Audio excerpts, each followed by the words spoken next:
and welcome back to part 15, folks.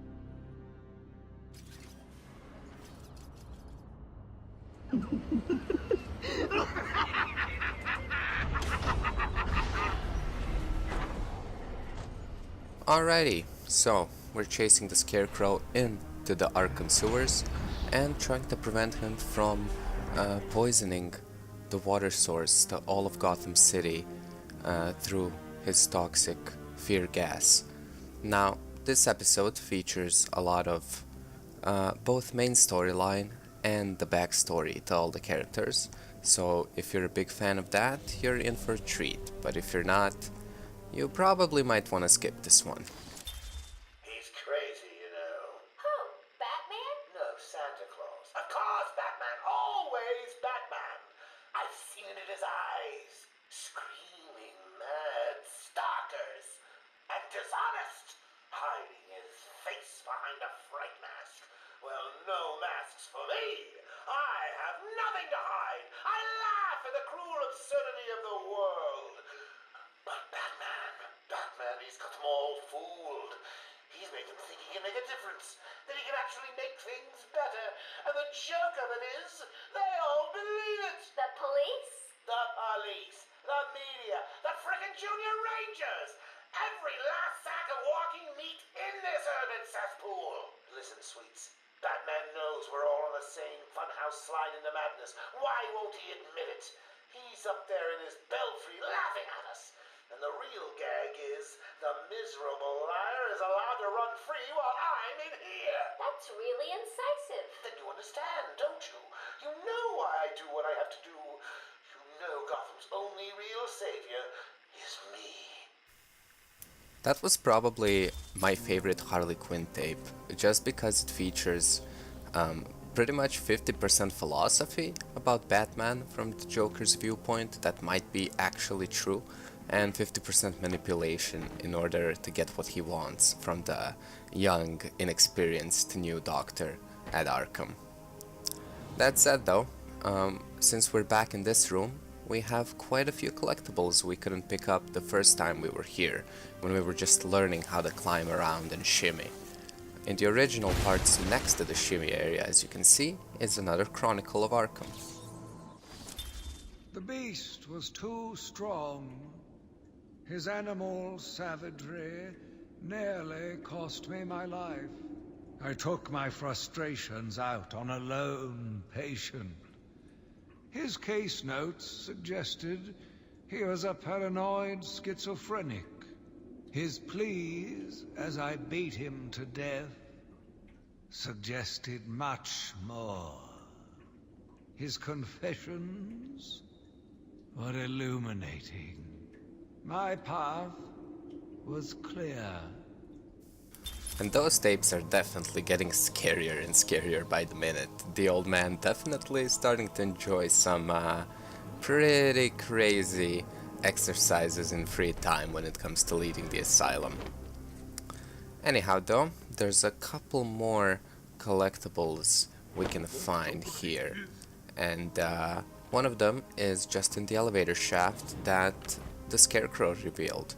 And it's actually Scarecrow's little den inside Arkham Asylum.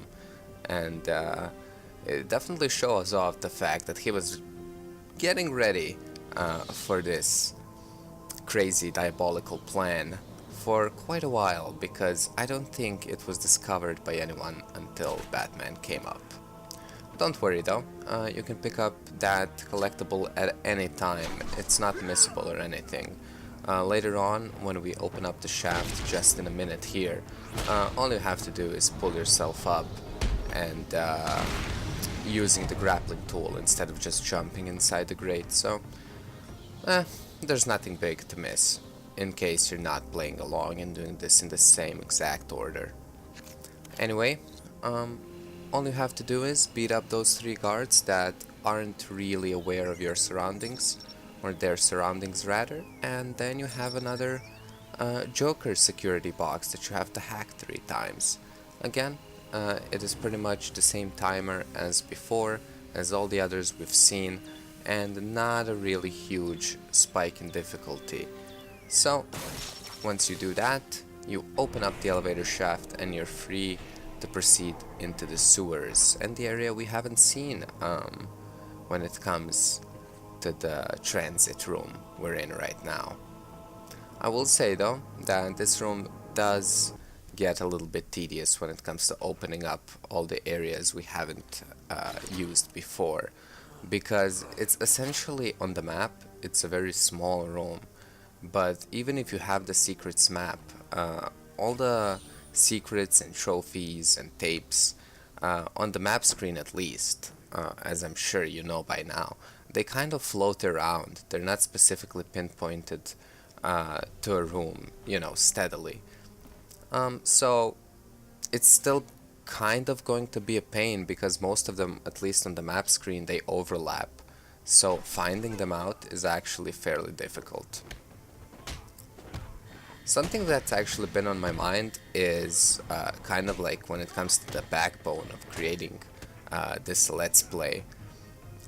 And it's something, you know, it's a kink that you work out as you go, especially as a new Let's Player. But it's pretty much the frame rate, the slight frame rate issues I've been having. As you can probably tell, the game is not perfectly fluid. I am recording in 30 frames per second just because I really don't notice a difference from my end when I record in 60. Again, I know it's a bad thing to talk about, kind of objectively, but you know, do be aware that this is my first series and I'm getting all the kinks worked out as I go. So, yeah, I hope you can forgive me for that. Anyway, after the fighting section here, we have another office area, and as you can tell, we're pretty close to Killer Croc's lair because the guards that work here seem to be big fans, you know? They even make puns about not locking their locker with Killer Croc's big-ass paws. Anyway, at this point though, you can decide whether if you want to move along with the story, or you can grapple up and move back into the rest of the facilities and complete as many challenges or as many collectibles as you can, and that's what we'll be doing. We can actually pick up all the left missing collectibles except for one, because if you notice by the quick menu, whenever I select a piece of equipment, we're only missing one more equipment piece in the tool belt in total. Every day I found the patients more distracting. Their insane mutterings and constant twitching disgusted me. There was only one way to cure this evil. Only one way to purify the city and ensure its future. I needed to prepare myself. I needed to be ready. But again, this is the part of the game where we revisit all areas, both through the main storyline, which also gives us a chance to come back on all the items we couldn't have picked up before. And I think it's pretty cool. Again, this area, because it's literally the first area of the game, it's not that difficult to traverse, and it's not that convoluted, at least when you look at the map. So you'll be visiting all the same rooms where you just first learn how to fight, or first learned how to use your glide ability or your shimmy ability, and in those same rooms you'll just be picking up on all the things you missed out on and probably haven't even noticed if you haven't been paying close attention when you've only turned the game on for the first time. So here we are in decontamination, the room that was originally filled with toxic gas. I got what you wanted. You did? I mean, good. How did you smuggle it in? Actually, I don't want to know. So are you ready to stop that evil, murdering bat once and for all? Of course I am. He needs to pay for what he's done to you. Give it here then, quickly.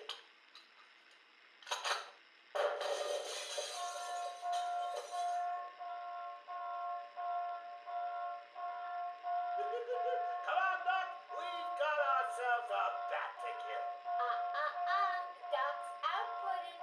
Say hello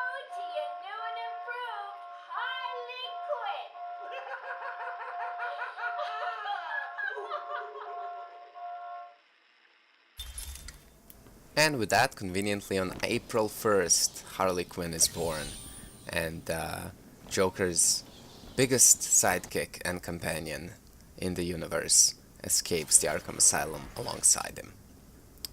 Anyway, now we're going into the room where we originally apprehended Victor Zsasz, where we learned about the gargoyles and the ground takedown.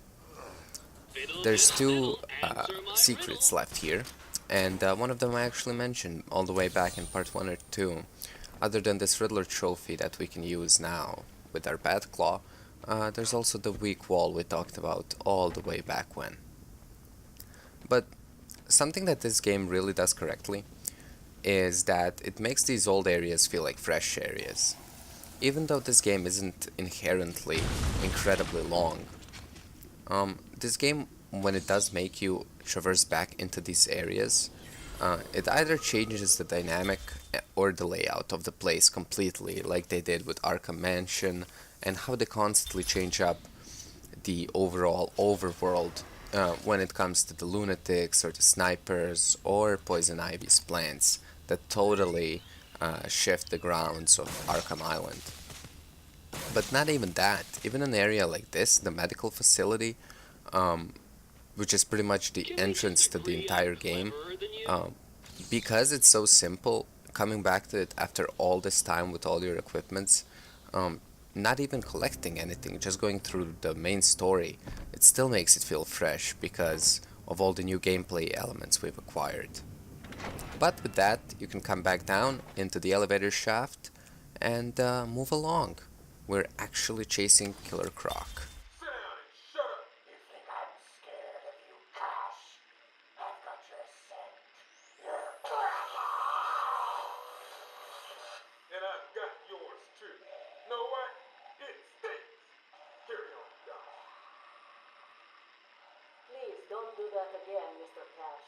It's not helping. I'm sorry about the comment, but what can we do if you insist on hospitalizing 3 dogs? Strap on whatever you like, Doc. This thing just tickles. I'm happy to wait here. Wait for the bat. He'll be back, and I'll kill him. Then Cash. Then you. In your dream. Now get him. Now. You can probably tell where the backstory with Aaron Cash and Killer Croc is going, especially with all the conversations we've had with Aaron Cash and his disdain for the Croc. That said though, that makes us unlock another upgrade. So I guess let's upgrade the power when it comes to the sequencer, because otherwise if I don't, I'll never get to show it off. And with that, we enter a new area.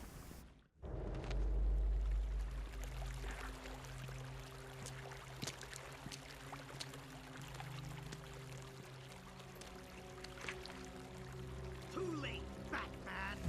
One step closer, and this goes into the water.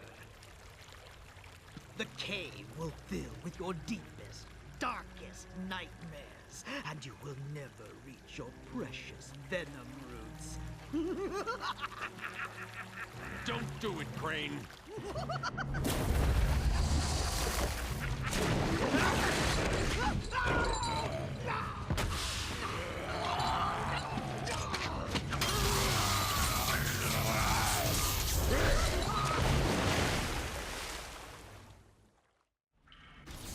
One step closer, Batman, and I destroyed the entirety of Gotham City. Batman just casually walks up to Scarecrow like nothing happened. Yeah, that's a dice roll.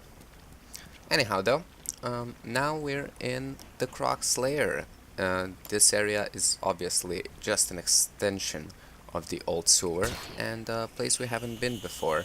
There's a lot of water, and there's not a lot of traversing through it other than making use of your line launcher, because remember, it's still kind of a new upgrade that if you haven't been exploring the map with, you didn't get much use out of, really.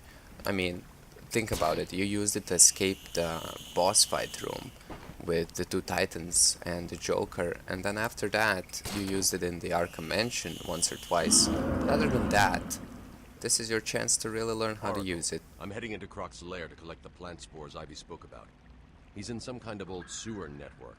Send me the schematics. It's like a maze down here. There's nothing on record. Bruce, are you sure about this? Sounds like a suicide mission. I've got no choice. I've tuned the scanner to detect the spores required to make the antivenom. It'll lead me straight to them. What about Croc? Croc's just an animal. And animals just need traps and the right bait. I'll be fine. I'll contact you when I'm done. So when I originally played this game and I saw the Killer Croc featured as one of the villains, and I kind of got the gist of the game after, you know, having the Bane boss fight, and then fighting the Project Titan, and then the regular Titan, and then the two Titans, and then the Skeleton Titan in the Scarecrow sequence. I expected Killer Croc's, I guess, boss fight, right, to be really similar, but to have a slightly different spin to it. And this is what we get. It's actually completely original, and it's really cool. So you have to sneak around in all these planks, because otherwise you make too much noise that you can see on the heartbeat monitor on the left. And occasionally, Killer Croc pops out of somewhere, pretty much anywhere, other than the first time where it's right in front of you, and you have to hit him with a batarang to activate his shock collar and send him back into the sewer. It's really cool. And right, so we're forensically tracing these venom spores, and you can see how far you are from each of them, right? You have your distance on the left as well, just under the heartbeat monitor or the sound monitor. It's really original. I really like it. Spores don't contain enough of the antivenom mold. That said though, the reason you saw the transition not too long ago is because I just learned that you can't use, or rather I just remembered, you can't use your quick batarangs on Killer Croc. He doesn't really care. I guess they don't target the shock collar like they would when it comes to other enemies within a combo. It makes sense, I guess, you know, I'm not gonna question it, but you do genuinely have to manually aim the batarang, otherwise you get caught and you die immediately.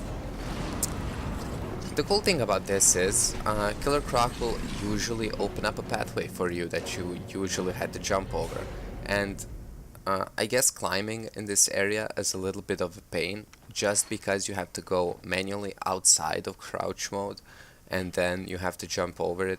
It's the same thing when you're running as well. And the cool thing is though, you can really make use of all the good sound dynamics of this game. This game has really well developed sound, at least for me. When you hear Killer Croc, I really rely on my sound behind, you know, to spot my surroundings around me. It's not one of those games that feels like it's completely flat when it comes to sound and what you're seeing on screen. You can really tell where Killer Croc is coming from if you're using headphones. And because it's 2018, let's be honest, everyone is. And sometimes you can make a clever prediction if there's literally nowhere else to go, right? On the one side of the wall is just a huge cage that we can't jump over, and the other is a concrete one. You can probably guess where Croc is gonna pop out of. That said though, we have just one or two more spores to collect, and then it's kind of on to the tedious section of the boss fight, because for the most part, or at least this pseudo boss fight, for the most part not a lot changes. Eventually you're gonna run into the sequence where the planks are gonna start collapsing underneath you and you're gonna have to start running, which again is pretty scary because that attracts Killer Croc even more.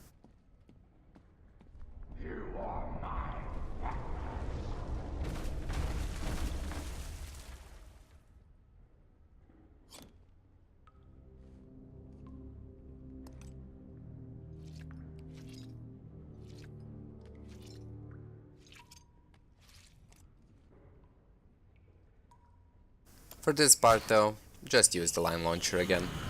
And if you haven't noticed, you could have spotted his arm reaching up for Batman in the water as you line launch over it. So, as I said, you have to run. You can also genuinely just walk, unless you just stand in the same place. You shouldn't die by that event. I don't think I've ever actually failed one of those hold to run quick time events when it comes to this area, so you shouldn't be way too worried. You can also dodge roll in a direction, and that maybe works even better. But be careful. Again, there's not a lot of checkpoints in this area, and this area after a while becomes very, very old because, again, nothing changes. No really new mechanics get introduced.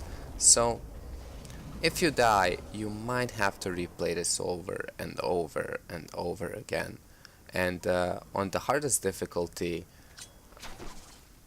this could really be a painful area to get through. I think originally on the hardest difficulty it took me something like 30 to 45 minutes to complete, because as you get closer to your objective, meter-wise, your encounters with the Croc will become so often later on, especially on a harder difficulty. And this is the part I was talking about that brings all the pain. I'm getting out of here. What about Croc? He won't be a problem. With that, we've collected all the spores, but now we have to backtrack all the way through his lair. And the game isn't kidding. When it says half a kilometer, it literally means we're gonna have to backtrack through the entire area. We're not given any handouts or shortcuts when it comes to that. We genuinely have to backtrack the whole way through that we came from. And it can get confusing, right? Like right here, I'm slightly confused where I have to go, because originally, see, the distance is increasing for me, so I'm kind of dumbfounded here. And yeah, you just have to test all the pathways. Eventually, the game helps me out by saying, okay, you have to run, someone's gonna kill you otherwise. If you don't make the right choice, well, basically you're dead. Anyway, again, nothing will change in this boss fight, and because of that, I cut out literally 3 or 4 minutes of me running around the sewers where nothing happened. And that was the last time I ran into the Croc before getting interrupted by actually a new section, because the old one of us just crouching through the sewers was definitely wearing on me. It definitely became old news fast. But this section actually is very original, and it dearly reminds me of one of my favorite childhood games, Crash Bandicoot. You know, obviously if you've ever played the games, and they've been remastered not too long ago as we speak. There are the iconic boulder chasing levels, and the first time I played this, I was really, I was really happy. I was a little scared because I didn't know where I'd start if I failed. I just hoped I wouldn't have to crouch through the sewer again. But it's not difficult. All you have to do is hop over a couple of obstacles, and then you get to this really, really cool area where you have to explode the giant gel section Batman put up in the beginning.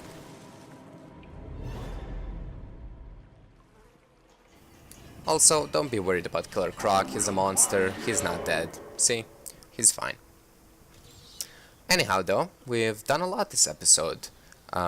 We've traversed through the entirety of the intensive treatment and picked up a lot of things that we couldn't before.